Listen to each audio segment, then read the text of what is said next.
Poznáš ten pocit, keď aj napriek starostlivosti sú tvoje vlasy suché, tvrdé a lámavé? Tak si povieš, asi potrebujú ešte viac masky alebo oleja. Niekedy sú práve, že tvoje vlasy jednoducho preproteinované. A k tomu sa dostáva práve vtedy, keď vlasy majú až príliš veľa starostlivosti a hlavne príliš veľa proteínu. Či už z masky, ampuliek, ale hlavne teda z keratínových produktov.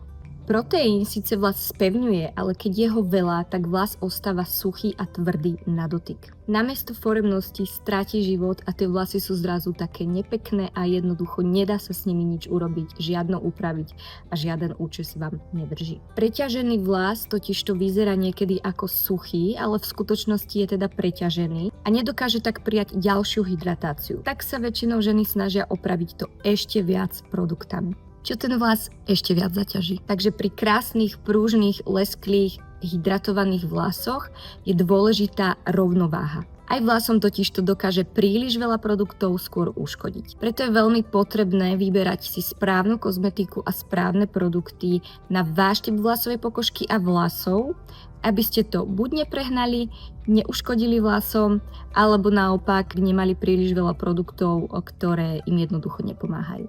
Takže ak máš pocit, že tvoje vlasy sú tvrdé, neforemné a nič neúčinkuje, dopraj im pauzu. Vyhni sa teda keratínovým produktom a naopak im dopraj iba ľahké hydratačné.